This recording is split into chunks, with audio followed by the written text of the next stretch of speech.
Bonjour à tous, bienvenue à ce live Crescendo Forex du 23/6/2016.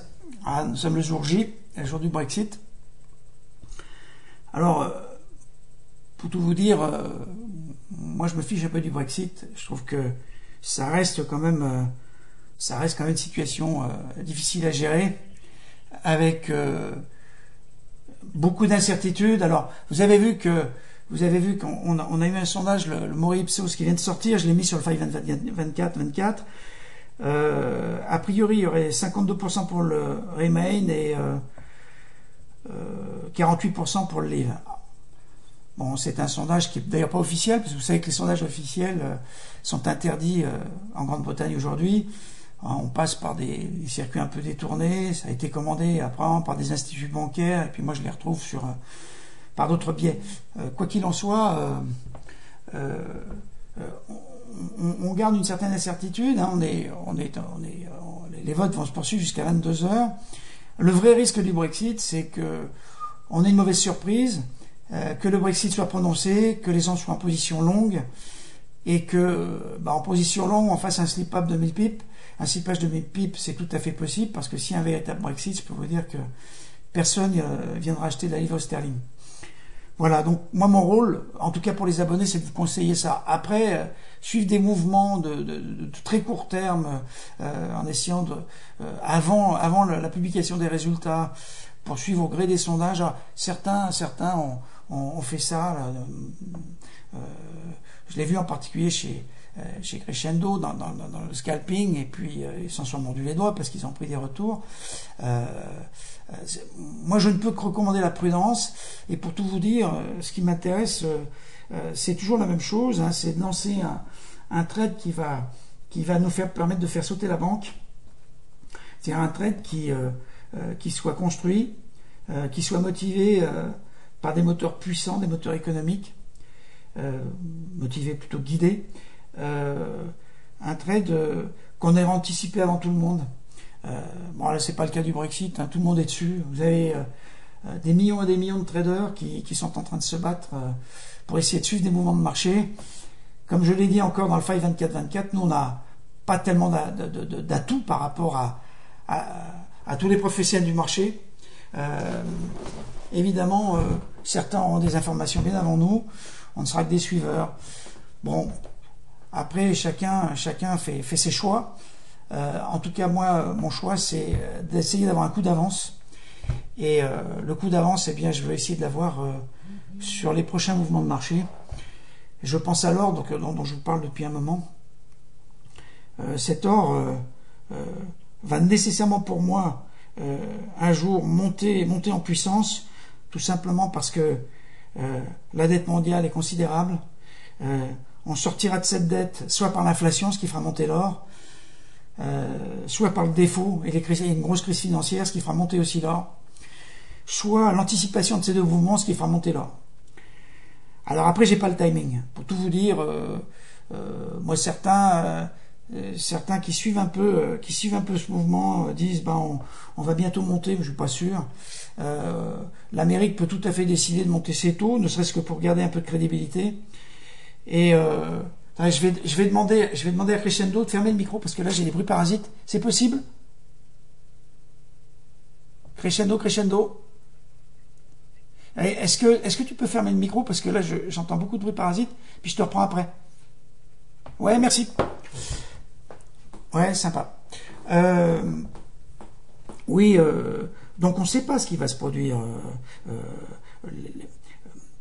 Comment dire, dans la suite du Brexit, l'or risque de baisser, l'euro risque de monter, le dollar risque d'avoir un mouvement d'ailleurs qui risque d'être un peu surprenant, on va en parler. Mais je crois quand même que le timing, on l'a pas. On peut essayer de le deviner. On sait que le marché peut commettre des excès, par exemple sur des supports comme l'or, justement dans une période de grand optimisme. C'est pour ça que la période actuelle m'intéresse beaucoup.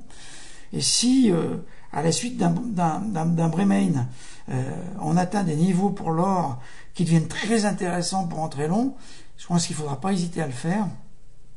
D'autant que le calme sera retombé. Hein. Là, aujourd'hui, ça va partir de tous les côtés. On sera vraiment dans un mouvement de long terme, de moyen terme. Et le gros intérêt, ce serait de faire en sorte qu'il ne soit pas retracé. Allez, moi je viens sur les graphes. Alors, on va se positionner tout de suite sur l'euro-dollar. Alors, vous voyez, un mouvement intéressant. L'euro-dollar est dans un range, pas l'euro-dollar, l'US dollar index est dans un range depuis un moment. Et avec le sondage favorable au Remain qui vient d'être publié par Ipsos Mori, on a observé un mouvement de baisse du dollar. Pourquoi?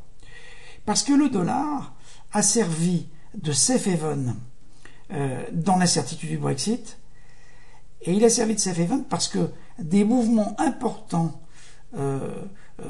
ont été enclenchés à partir des actifs européens, les actions, les obligations, tout ce que vous voulez, vers les actifs les plus sûrs aux États-Unis, qui sont les bonds américains. Et le compartiment obligataire américain, vous l'avez vu, a vu les taux baisser très fortement sur toutes les maturités à cause de cet afflux vers le safe haven américain. À partir du moment où on commence à repartir vers l'idée d'un remain, d'une probabilité plus importante du remain en Angleterre, eh bien les capitaux reviennent vers l'Europe et le dollar se remet à baisser. Alors on va toucher un point bas, hein, vous le voyez d'ailleurs très bien, qui a déjà été touché 2 fois, qui se situe autour de 11 670 pour l'US dollar index FXCM. Moi j'ai pas le DXY, mais on observe le même mouvement.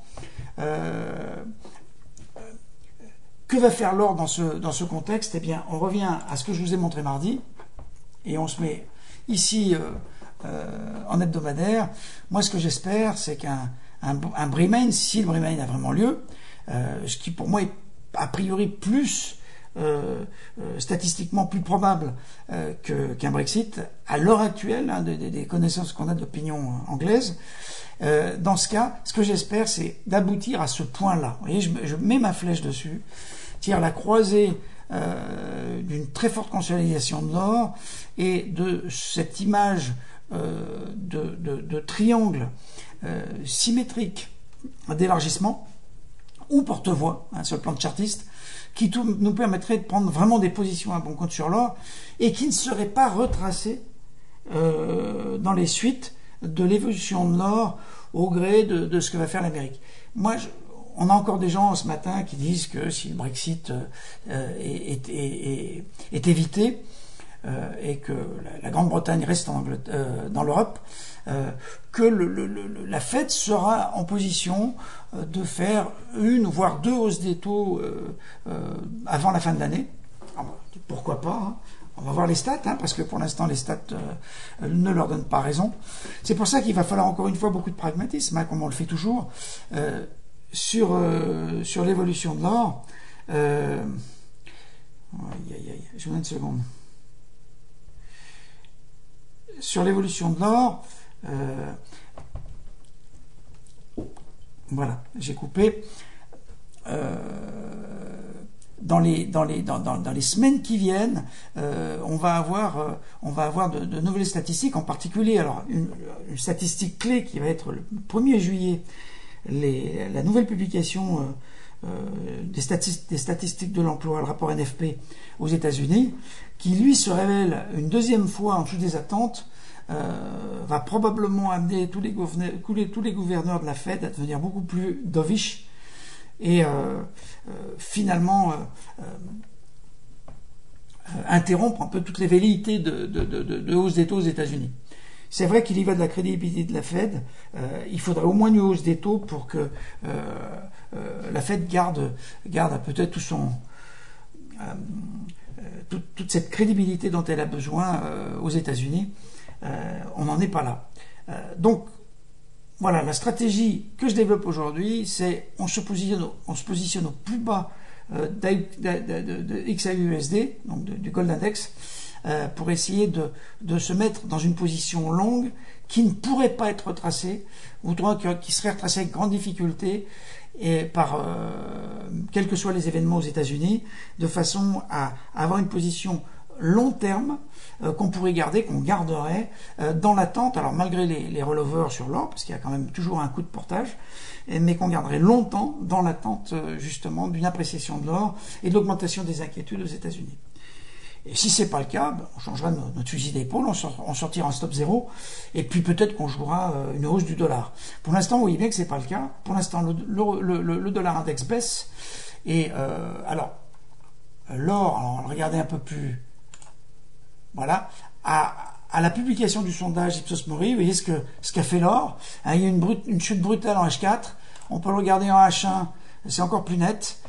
On est en train de baisser. Alors moi, loin de moi l'idée de shorter l'or dans cet environnement très volatile du Brexit, du référendum, pas plus que d'aller jouer long le GBP ou jouer long l'euro.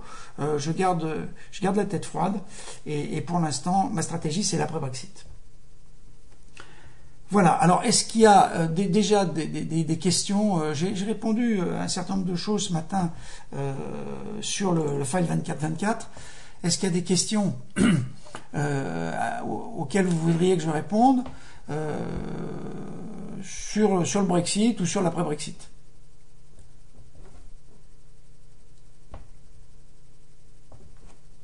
Allô, Crescendo?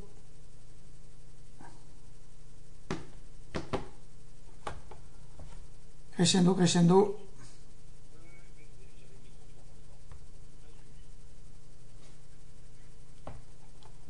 D'accord? Ouais. Bon, alors, ce que je voudrais vous dire, c'est que j'aimerais essayer de refaire un live à un moment de la journée. Je sais pas encore, je l'ai pas choisi. Je publierai sur le file 24-24. On risque de reparler de l'évolution des sondages, l'évolution des prix, et puis on continue la discussion de toute façon. Il y a une question. D'accord.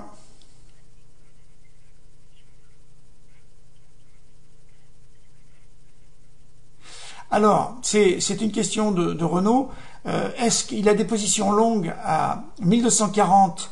Est-ce qu'il les garde aujourd'hui? La réponse est évidemment oui, parce que dans le mode de trading qui est le nôtre, on s'intéresse à des gains de 1000 ticks ou 1000 pips, certainement pas des gains de 20 pips. Donc stop zéro, on attend. Avec un peu de chance, il n'y a pas de retracement jusqu'à ce niveau-là. Et alors après, attention, lorsque les sondages, tant que les sondages sont des sondages, et puis que on est dans l'environnement du référendum, effectivement, c'est à garder. Par contre, au moment du résultat, si l'or chute vraiment et qu'il chute sans qu'on ait de possibilité de sortir, là, il y a quand même danger parce que désastre sur l'or, si le Brexit est prononcé, le Bremain, pardon, est prononcé. Ça va peut-être être difficile, il risque d'y avoir un slippage, et là Renault, tu risques d'avoir un problème, c'est que il y aura peut-être plus d'acheteurs sur l'or avant, je sais pas moi, 1200, peut-être même en dessous. Donc là, tu vas encaisser un différentiel sur le stop qui risque d'être préjudiciable. Je connais pas ton levier, mais moi je te dirais, tant qu'on est dans cet environnement assez volatile, mais où il n'y a pas eu de vraies décisions référendaires, c'est encore confortable. Après, donc moi pour moi reste en sub zéro, mais avant d'aller te coucher, j'ai quand même l'impression que tu as intérêt à sortir. Voilà. Ça sert à rien d'ailleurs de prendre des risques pareils, surtout si tu as un peu de levier, alors que tu seras au lit et puis tu seras pas où tu. Voilà. Est-ce que j'ai d'autres questions? Bon, de toute façon, pour les questions, je suis toute la journée. Je consacre, je suis là sur place, j'ai le temps. Toute la journée, je serai sur le 24-24 et je vous dirai à quelle heure je referai un live, si besoin, pour vous montrer des graphes.